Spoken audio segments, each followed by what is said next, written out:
فقال رسول الله صلى الله عليه وسلم يا أيها الناس خذوا مناسككم فإني لا أدري لعلي لا أحج من بعد عامي هذا أو كما قال عليه الصلاة والسلام صدق الله المولانا العظيم وصدق رسوله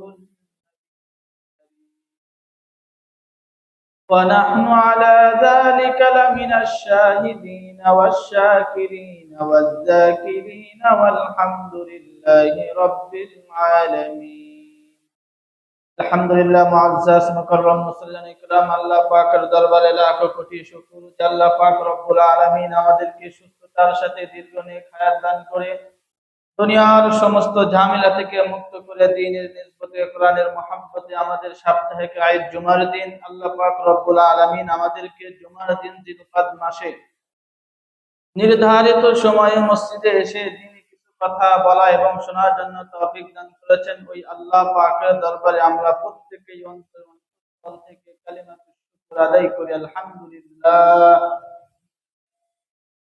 গত সপ্তাহে আলোচনা করেছিলাম হজ সম্পর্কে, এই সপ্তাহে হজ সম্পর্কে আলোচনা হবে। গত সপ্তাহে আলোচনা করেছিলাম সর্বপ্রথম পৃথিবীতে কোন ঘর স্থাপিত হয়েছে। বলেছিলাম সর্বপ্রথম পৃথিবীতে বাইতুল্লাহ তথা কাবা শরীফ আল্লাহ পাক স্থাপন করেছে, এরপরে বাইতুল মুকাদ্দাস। আরেকটা বিষয় বলেছিলাম একজন ব্যক্তির উপরে জীবনে হজ কতবার ফরজ। এই দুইটা বিষয় নিয়ে আলোচনা করতে করতে সময় শেষ। এই সপ্তাহেও হজের আলোচনাই হবে ইনশাআল্লাহ। যদি কোনো ব্যক্তির উপর হজ ফরজ হয়, হজ ফরজ হওয়ার পরে দেরি না করা, দ্রুত হজ আদায় করা। আমরা অনেকেই এরকম আছে যে আমাদের উপর হজ ফরজ, এরপরে হজ করি না কেন? সামনে আমরা ঘর দেব, ছেলেকে বিবাহ করাতে হবে, মেয়েকে বিবাহ দিতে হবে। কিন্তু যদি হিসাব করা যায় তাহলে আমার বাইতুল্লাহ যাব এবং আসব এই পরিমাণ টাকা আমার কাছে আছে, এরপরে হজ করি না কেন? বয়স তো হয় না, একটু মুরব্বী হতে হবে, দাড়িগুলি পাকতে হবে। এত অল্প বয়সে হজ করলে হজ নাও হতে পারে, এরকম আমাদের একটা কি ধারণা।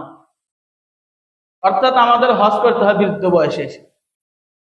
তো চিন্তা করলে দেখা যাবে অধিকাংশ ব্যক্তি এমন আছে যাদের উপর হজ ফরজ, এরপরও তারা যে হজ করতে হবে এ কথা কোনো সময় ভাবেও না, চিন্তাও করে না। বরঞ্চ সে চিন্তা করে আমি উমরা করব, অথচ উমরা তার উপর ফরজ না। ফরজ হলো হজ্জে আকবর, হজ। ইবনে মাজাহ হাদিসের কিতাব, এই কিতাবের 2883 নম্বর হাদিস, হাদিসের বর্ণনাকারী আব্দুল্লাহ ইবনে আব্বাস এবং ফজল রাদিয়াল্লাহু তাআলা আনহু।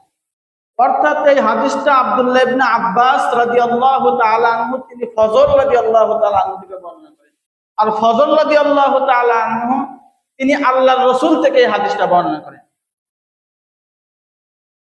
আব্দুল্লাহ ইবনে আব্বাস রাদিয়াল্লাহু তাআলা আনহু তিনি বলেন, আব্দুল্লাহ ইবনে আব্বাস রাদিয়াল্লাহু তাআলা আনহু قال قال رسول الله صلى الله عليه وسلم من أراد الحج فليتعجل فإنه قد يمرض المريض أو تضل الضالة أو تعرض الحاجات। আব্দুল্লাহ ইবনে আব্বাস রাদিয়াল্লাহু তাআলা আনহু সূত্রে বর্ণিত, তিনি বলেন আল্লাহর নবী বলেন যদি কোনো ব্যক্তি হজ করার ইচ্ছা করে, যদি এই ইচ্ছা পোষণ করে আমি হজ করব, ফাল্লাতাআজ্জাল তাহলে ওই ব্যক্তি যেন দ্রুত হজ আদায় করে। ফাইন্নাহু ক্বাদ ইয়ামরুজুল মারিজ, কারণ হতে পারে হজ ফরজ হওয়ার পরেও হজ না করার কারণে তার অসুস্থতা হয়ে গিয়েছে, অসুস্থ হয়েছে, টাকা পয়সা সব কিছু তার রেডি, কিন্তু হজ করতে দেরি করতেছে। এবছর না আগামী বছর যাই, আগামী বছর যাই, হঠাৎ করে অসুস্থতা চলে আসছে। তা আল্লাহর নবী বলেন যদি কোনো ব্যক্তির উপর হজ ফরজ হয়, ফরজ হওয়ার পরও যদি সে হজ না করে, তিনটা মুসিবত তার আসতে পারে। এর মধ্যে এক নম্বর আমরুজুল মারিজ, অসুস্থ হতে পারে, এমন অসুস্থ হবে যে অসুস্থতার কারণে পরবর্তী হজ যে করবে এই যে সক্ষমতাটা হারিয়ে ফেলবে। অসুস্থ হতে সময় লাগে, দুর্ঘটনার ভিতরে পড়তে সময় লাগে না। আজ কত মানুষ সকালবেলা ঘর থেকে বের হয়, বিকালবেলা সুস্থ অবস্থায় ফিরে আসবে, এই গ্যারান্টি নিয়ে কেউ বের হতে পারে ঘর থেকে? না। দুর্ঘটনা, আকস্মিক মৌত, কার কখন হায়াতের জিন্দেগি শেষ হয়ে যায়।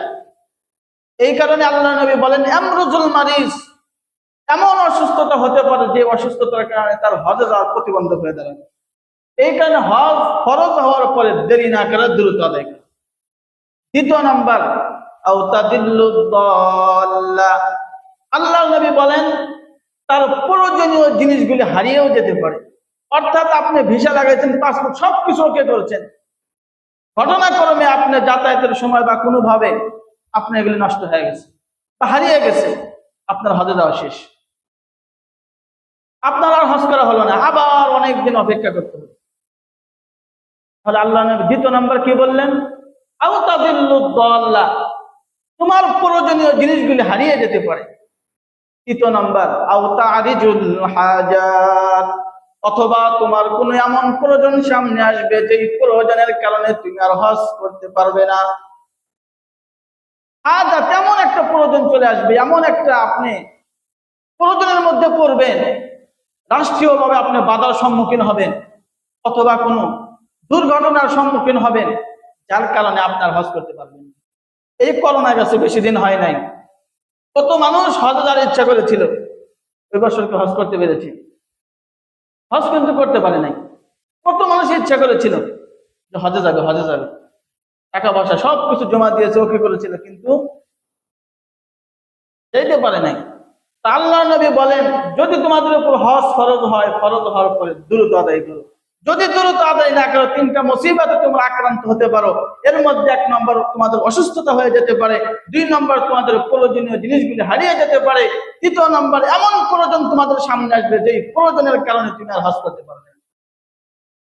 হজে যাবা পরিপূর্ণ ইচ্ছা, কিন্তু হঠাৎ করে মেয়ের বিবাহ ঠিক হয়ে গেছে, যেই টাকা হজের জন্য গুছিয়েছিলেন সব শেষ হয়ে যাবে। ওখানে ছেলেকে বিবাহ করাবেন, টাকা গোছাইছেন, জমি কিনবেন, হঠাৎ করে দেখবেন আপনার পাশের জমি বিক্রি হচ্ছে। হজের জন্য যে টাকা গোছাইছিলেন ওই টাকা দিয়ে পাশের জমি কিনে ফেলেন, হজে আবার আর হলো না। এই কারণে হজ ফরজ হওয়ার পরে দেরি না করা, বরং দ্রুত আদায় করা, দ্রুত আদায় করা। সহিহ ইবনে হিব্বান হাদিসের কিতাব, এই হাদিসের 3703 নম্বর হাদিস। এই হাদিসটা হাদিসে কুদসি, অর্থাৎ হাদিসটা বলছেন আল্লাহর রাসূল, কিন্তু ভাষ্য হলো আল্লাহ।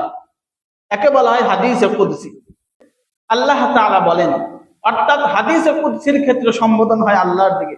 কোরআনের মধ্যে যেমন বলা হয় আল্লাহ তাআলা বলেন, ঠিক তেমনি ভাবে হাদিসে কুদসি এর সারমর্ম হলো আল্লাহর, কিন্তু জবান দিয়ে বের করে কার? আল্লাহর নবীর জবান দিয়ে বের হয়েছে, এটাকেই বলে হাদিসে কুদসি।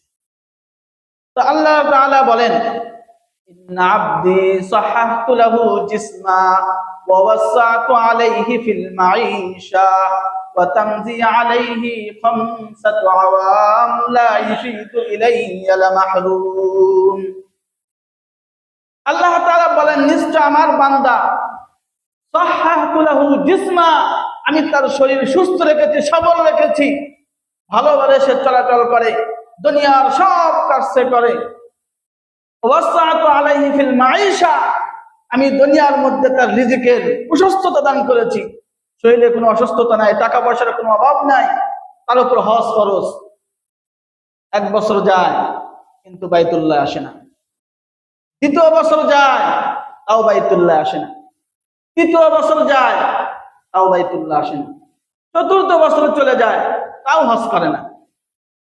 5 নম্বর বছর যখন অতিবাহিত হয়, এই ব্যক্তি তাও হজে যায় না।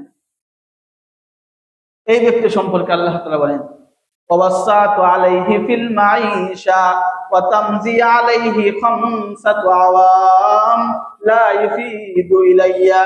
1 বছর এইভাবে 5 বছর চলে যায়, তারপরেও আমার কাছে আসে না। লা ইফিদু ইলাইয়া লামাহরুম। আল্লাহ বলেন এই ব্যক্তি হলো হতভাগা, বঞ্চিত। হজ ফরজ হওয়ার পরে প্রথম বছর করে নাই, দ্বিতীয় বছর করে নাই, তৃতীয় বছর করে নাই, চতুর্থ বছর করে নাই, পঞ্চম নম্বর বছরও করে নাই, এই ব্যক্তি সম্পর্কে আল্লাহ বলেন লা মাহরুম, এই ব্যক্তি হতভাগা। আল্লাহ তাআলা তাকে হতভাগা বলে, আর চাইতে কপাল পোড়া আর কি হতে পারে। হজ ফরজ 5টা বছর আল্লাহ পাক সুযোগ দিচ্ছে, যায় না 5 বছর অতিবাহিত হয়ে যাওয়ার পর আল্লাহ বলেন লা মাহরুম, এই ব্যক্তি হতভাগা, কপাল পোড়া। এখানে হজ ফরজ হওয়ার পরে ওই 3টা মুসিবত আসার আগেই হজ আদায় করতে হবে, দেরি না করা। সহিহ ইবনে খুজাইমা হাদিসের কিতাব 6203 নম্বর হাদিস, আল্লাহর নবী বলেন ইস্তামতিউ হাদাল বাইত ফাইন্নাহু ক্বাদ হুদিমা মাররাতাইন ওয়া ইরফাউ ফিস সালিস। তোমরা দ্রুত হজ আদায় করো, দ্রুত বাইতুল্লাহ থেকে, কাবা থেকে তোমরা উপকৃত হও, কারণ এর পূর্বে 2বার কাবা ধ্বংস হয়েছে, 2বার কাবা ধ্বংস হয়েছে, তৃতীয়বার যখন ধ্বংস হবে এই কাবা থাকবে না, আমি আল্লাহ পাক উঠায় নেব। এর পূর্বেই তোমরা বাইতুল্লাহ থেকে উপকৃত হও, বাইতুল্লাহ থেকে উপকৃত হও, হজ করো, হজের গুরুত্ব দাও। এখানে আমাদের যাদের উপর হজ ফরজ, দেরি না করা, এখনো সময় আছে, অতি দ্রুত হজ সম্পন্ন করা। নামাজ যেমন ফরজ, আমরা যেমন নামাজ পড়ি, ঠিক আমাদের যাদের আর্থিক টাকা আছে, অর্থাৎ বাইতুল্লাহ যাব এবং আসবো, এই পরিমাণ সামর্থ্য থাকলে তার উপর হজ ফরজ। কিন্তু হজ করার ক্ষেত্রে অনেকেই বলে এত টাকা পয়সা খরচ করে ওখানে যাব, কি লাভ? ওর চাইতে কিছু ছাগল, কিছু গরু কিনে পাহাড়ে বসে সন্ন্যাসী জীবন যাপন করব, অর্থাৎ দুনিয়ার কোনো ঝামেলা আমি জড়াতে চাই না। আবার এক গ্রুপ এমনও আছে বিবাহ করবে না, খালি নামাজ পড়বে আর তাসবিহ টানবে। আল্লাহর নবী বলেন লা সারুরাতা ফিল ইসলাম, ইসলামের মধ্যে কোনো সন্ন্যাসবাদিতা নাই, কোনো বৈরাগ্য জীবন ইসলামে নাই। আপনাকে সব করতে হবে, বিবাহ করতে হবে, হজও করতে হবে, দুনিয়ার সমস্ত কাজই করতে হবে। আপনি দুনিয়ার কিছুই বোঝেন না, খালি সব সময় তাসবিহ টানবেন আর বলবেন আল্লাহ খাওয়াবে, আল্লাহ রিজিক দেবে, একটা তো আছে, তার মাধ্যম লাগবে। এখানে এই বৈরাগ্য জীবন, সন্ন্যাসবাদী জীবন ইসলামে নেই। লা সারুরাতা ফিল ইসলাম। যাই হোক, 6 নম্বর কথা, হজের সমস্ত নিয়ম কানুন গুলো আল্লাহর নবীর সুন্নাত থেকে শিখে নাও। নাসাই শরীফের হাদিস জাবের ইবনে আব্দুল্লাহ রাদিয়াল্লাহু তাআলা আনহু সূত্রে বর্ণিত, তিনি বলেন আন জাবের ইবনে আব্দুল্লাহ রাদিয়াল্লাহু তাআলা আনহু ইয়াকুল রাআইতু রাসূলুল্লাহ সাল্লাল্লাহু আলাইহি ওয়াসাল্লাম ওয়া হুয়া ইয়ারমিল জামরাতা ওয়া হুয়া আলা বাঈরিহি। জাবের ইবনে আব্দুল্লাহ রাদিয়াল্লাহু তাআলা আনহু সূত্রে বর্ণিত, তিনি বলেন আমি আল্লাহর নবীকে দেখি, তিনি ঘোড়ার উপরে, উটের উপরে বসে শয়তানকে কঙ্কার নিক্ষেপ করতেছে। ওয়া হুয়া ইয়ারমিল জামরাতা আলা বাঈরিহি, আল্লাহর নবী উটের উপরে বসে শয়তানকে কঙ্কার নিক্ষেপ করতেছে। এই দৃশ্য দেখছে কে? জাবের ইবনে আব্দুল্লাহ। তিনি দেখেন আল্লাহর নবী উটের উপরে বসে শয়তানকে কঙ্কার নিক্ষেপ করতেছে। শুধু কঙ্কার নিক্ষেপ করতেছে আর উটের উপরে বসে আল্লাহর নবী বলতেছে ইয়া আইয়ুহান নাস খুযু মানাসিকাকুম ফাইন্নী লা আদরি লাআল্লী লা আহজ্জু মিন বাদি আমি হাযা। হে দুনিয়ার মানুষ সকল, তোমরা আমার কাছ থেকে হজের নিয়ম কানুন শিখে নাও। হতে পারে আগামী বছর আমি নবী মুহাম্মদ তোমাদের সাথে সাক্ষাৎ নাও হতে পারে, আমি নবী মুহাম্মদ তোমাদের সাথে আর হজ নাও করতে পারি, আমার হায়াতের জিন্দেগি শেষও হয়ে যেতে পারে। কাজেই হজের সমস্ত নিয়ম কানুন গুলো আমি নবী মুহাম্মাদের কাছ থেকে শিখে নাও। কোথায় কি করে আল্লাহ নবী, এগুলো সব আমাকে দেখো। অর্থাৎ হজের সমস্ত নিয়ম কানুন কোথা থেকে শিখতে হবে? আল্লাহর নবীর সুন্নাত থেকেই শিখতে হবে। তো ওইটাই ছিল আল্লাহর নবীর শেষ হজ, হজ্জাতুল বিদা। এর পরের বছর নবীর আর হজ করা হয় না, দুনিয়া থেকে বিদায় নিয়ে চলে গেছে। তাহলে হাদিস থেকে আমরা জানতে পারলাম হজের সমস্ত নিয়ম কানুন এটা আল্লাহ নবীর হাদিস থেকেই, আল্লাহ নবীর সুন্নাত থেকে আমাদেরকে শিক্ষা করতে হবে। এরপরে 7 নম্বর কথা, হজে গিয়ে 3টা জিনিস করা যাবে না। সূরা বাকারা আয়াত 197 নম্বর আয়াত। তিনটা জিনিস কোনোভাবেই হজে গিয়ে করা যাবে না। আল্লাহ তাআলা বলেন, আল হাজ্জু আশহুরুম মালুমাত ফামান ফারাদা ফীহিন্নাল হাজ্জ ফালা রাফাসা ওয়ালা ফুসুকা ওয়ালা জিদালা ফিল হাজ্জি। আল হাজ্জু আশহুরুম মালুমাত, হজ হলো নির্ধারিত সময়ে, নির্ধারিত মাসে, নির্ধারিত দিনে। আপনি হজ করলেন, অন্য এক সময় গেলেন, আপনার হজ আদায় হবে না। যেই নির্ধারিত জিলহজ মাস আছে, এই জিলহজ মাসে আপনাকে সেখানে থাকতে হবে। নির্ধারিত মাস, নির্ধারিত দিন, নির্ধারিত জায়গায় আপনাকে উপস্থিত হতে হবে। এটাকেই বলে হজ। সব কিছু করলেন, আরাফার ময়দানে আপনি উপস্থিত হলেন না, আপনার হজ হয়নি। যেভাবে হোক, সূর্য উদিত হওয়ার পর থেকে অস্ত যাওয়ার আগ পর্যন্ত আপনাকে সেখানে যে কোনো একটা সময় হলে সেখানে আপনাকে থাকতে হবে। যদি না থাকেন, হজ হয়নি। তাহলে নির্ধারিত সময়ে, নির্ধারিত জায়গায় সেখানে পৌঁছার নাম হলো হজ। অন্য মাসে আপনি গেলে হজ হবে না, বরং এটা আপনার উমরা হবে, নফল হবে, হজ হবে না। তাহলে আল্লাহ তাআলা বলেন, আল হাজ্জ আশহুরুম মালুমাত, নির্ধারিত সময়, নির্ধারিত দিনে, নির্ধারিত জায়গায় হলো হজ। ফামান ফারাদা ফীহিন্নাল হাজ্জ, যে ব্যক্তির উপর হজ ফরজ, ফালা রাফাসা, এক নম্বর, ওই ব্যক্তি জবান দিয়ে কোনো অশালীন কথা বলবে না। হজে গিয়ে আপনি আরেকজনকে গালি দিলেন, আপনাকে একটু ধাক্কা লাগছে, দিলেন শক্ত করে একটা মাতৃভাষায় গালি মেরে দিলেন। আল্লাহ তাআলা বলেন, ফালা রাফাসা, জবান কন্ট্রোল করো, অশালীন ভাষা তুমি ব্যবহার করো না। ওয়ালা ফুসুকা, কোনো গুনাহের কাজে তুমি জড়ায়ও না। ওয়ালা জিদালা ফিল হাজ্জি, তৃতীয় নম্বর, হজে গিয়ে ঝগড়াঝাটি করিও না, তর্কে জড়ায় গেলেন, এই কাজ করা যাবে না। তাহলে আল্লাহ তাআলা বলেন, যে ব্যক্তির উপর হজ ফরজ, হজে গিয়েছে, এই ব্যক্তি তিনটা কাজ করা যাবে না। এক নম্বর, জবান তার অশালীন ভাষা ব্যবহার করা যাবে না। দ্বিতীয় নম্বর, গুনাহের কাজে লিপ্ত হওয়া যাবে না। তৃতীয় নম্বর, কারোর সাথে ঝগড়া তর্কে জড়ানো যাবে না। আল্লাহ পাক আমাদেরকে, যাদের উপর হজ ফরজ, অতি দ্রুত আল্লাহ পাক আমাদের বাইতুল্লাহ নিয়ে হজ করার তৌফিক দান করুন। সকলে বলে আমিন। ওয়া আখিরু দাওয়ানা আলহামদুলিল্লাহি রাব্বিল আলামিন।